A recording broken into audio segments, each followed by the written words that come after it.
hopefully. But don't test us right now. You just tell us again. Yeah. It rhymes with something I say in the book, which is timeless methods, timely tools. There are timeless methods about finding the must-have hair on fire value proposition. Is it a top 3 priority for the organization? Truly top 3 priority, truly hair on fire. Is the tech debt at a level where it's holding them back and preventing them from executing on their roadmap? Right.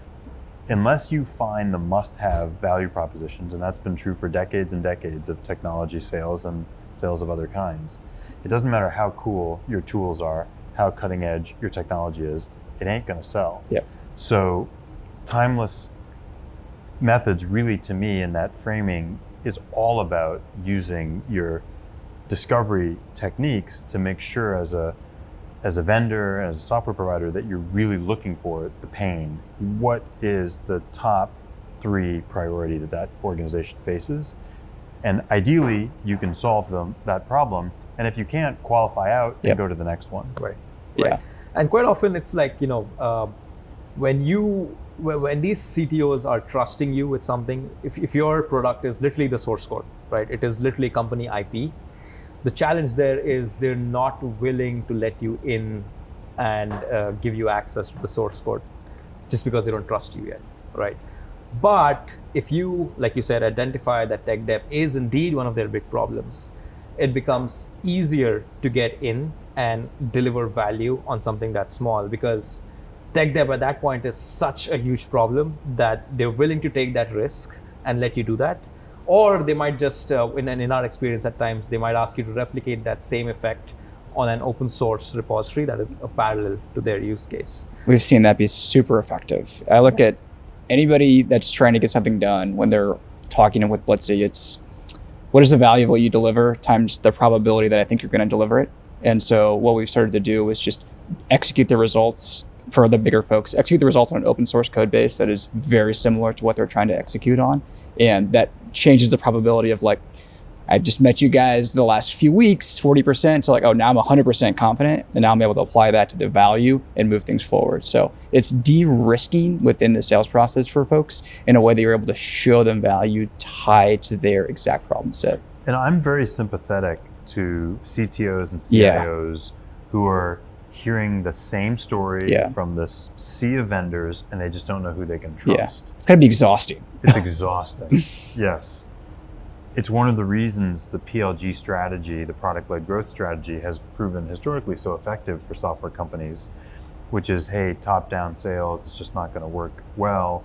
We had this situation at MongoDB, which you guys know and talked to my partner Chip about, where if the salespeople in the early days had called on the CIO at Goldman Sachs, they would have never gotten that call back. Replacing my Oracle database, you gotta be crazy.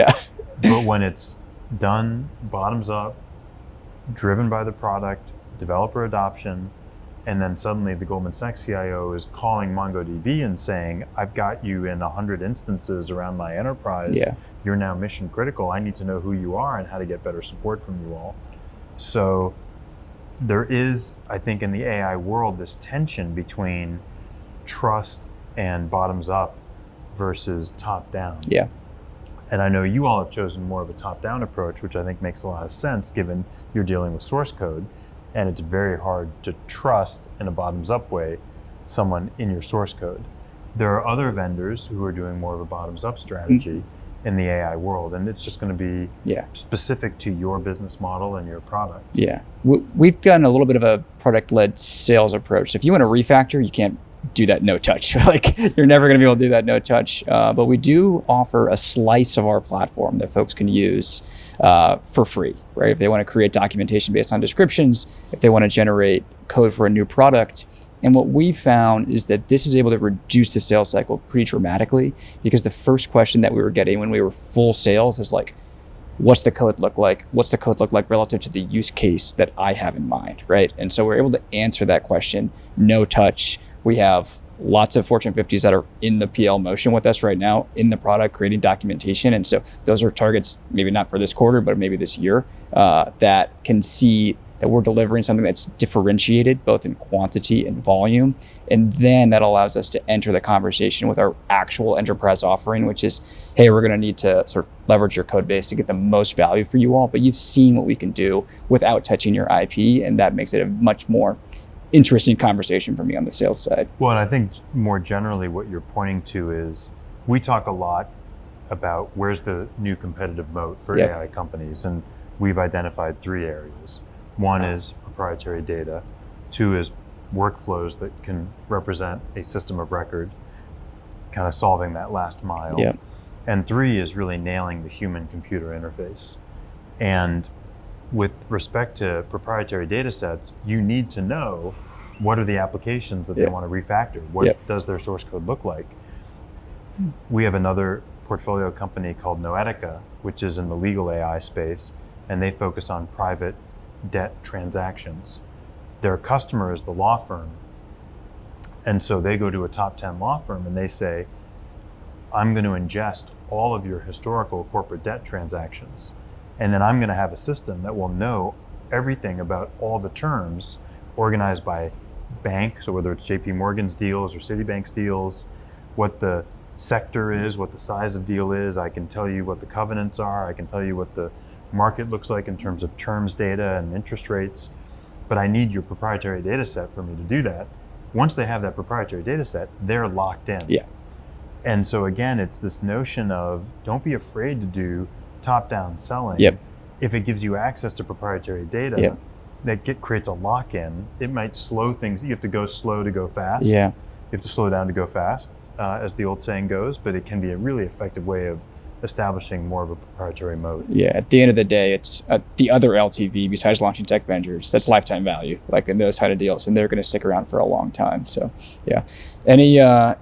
Any requests of Jeff while we're live on air? He was your favorite professor at HBS. So, Well, for context for the viewers, we started Blitzy while we were students of the LTV class, and throughout HBS, we read about 500 cases, and it was the most fun I've ever had in an academic setting.